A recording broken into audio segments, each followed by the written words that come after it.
I think the dual band format works really well because we get an opportunity to give real-time input on the students and how they're playing, and then they get a chance to hear us play the exact same thing in just a higher level up of standard. You got this phrase in the last bar of the first time bar. Da ba da da da. Nothing. Well, everything's nothing dynamically. Ba ba da da. Let's hear it. I'll count in on the second to last bar. This is counting in right now. 1, 2, 3, 4. Okay, start more, end with less. 1, 2, 3. This side. 1, 2, 3.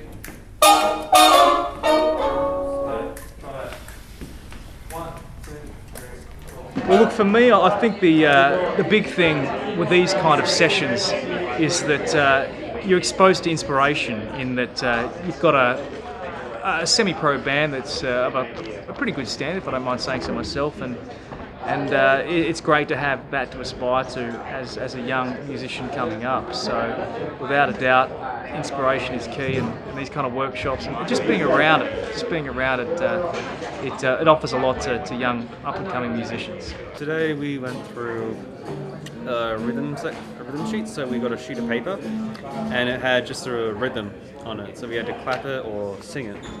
So I think that was more for learning to play with the group and also being able to sight read music.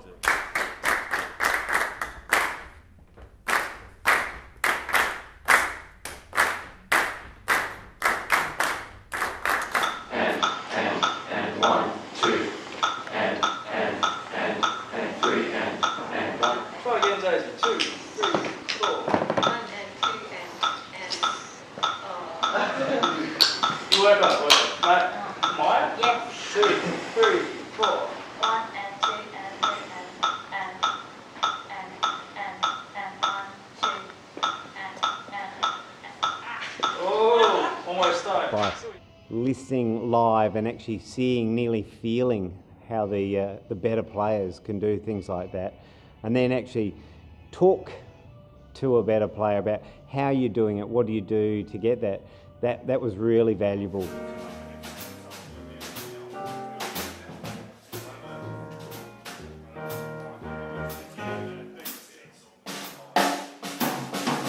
It's really good. I feel like playing with the Adelaide Big Band allows us to sort of see what we can achieve for that next sort of level up, and how we can, what we can do next to sort of get the next sort of standard upwards. So from one-on-one, it's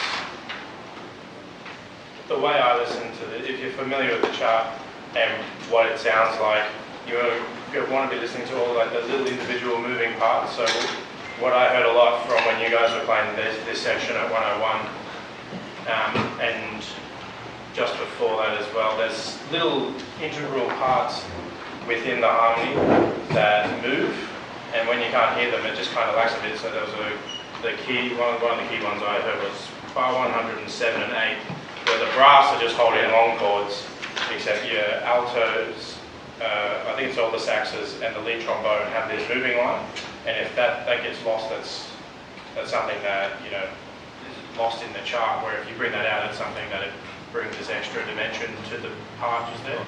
I feel like it's important for students learning an instrument, a band instrument, playing in a big band, to hear a big band that's got a bit more experience and a bit more in the way of tone development and phrasing and musical awareness under their belt, and that's a really key thing, just hearing the sound in person and allowing them to experience all that goes with being at in an intensive workshop environment.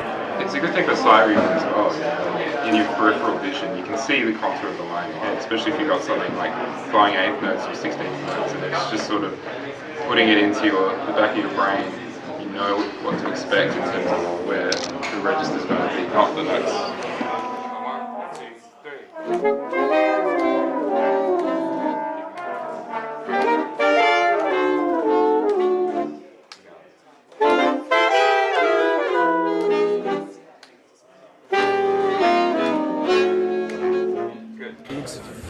informative, and the last time we did this was very educational for our trip to Mount Gambier for Generations in Jazz. I think it could swing a little harder and lay a little bit behind the beat, just because it has that little single rush. Any particular passages in mind? Oh, all over. Yeah. Just the general feel, and to listen to the lead players and how they interpret the swing feel. Well, I think particularly for the guitar player, being able to see up close the technique that's involved in playing that particular unique Freddie Green style was really valuable, because you just don't see that. If you watch the Count Basie Orchestra on YouTube or something, you just don't see up close what Freddie's doing with his fingers.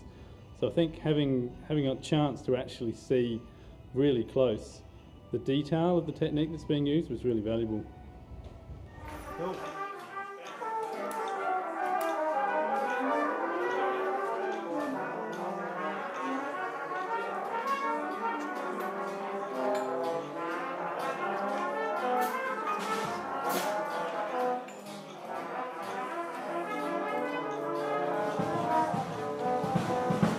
I think that the comments that we get to make about the differences in what they're trying to do and what we do is the biggest thing we can pass across, so that later on when they get more experienced they have more of a chance to take in what we had to say, whether that be about dynamics or just playing your instrument perhaps. I don't know if you've been told this, but wrong notes in big band aren't particularly as strong players. They're not as important as rhythm.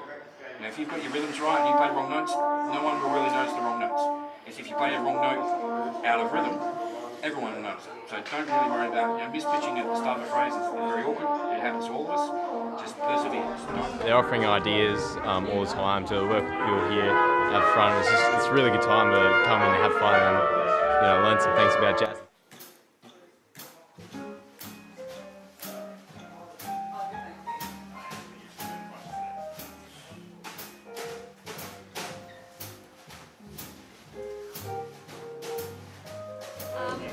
I think it's really cool listening to the big band and hearing what we can aspire to, and also it's good to listen to the pieces played by a professional band, just so we can get an idea of the feel and also just like how we can aspire to play.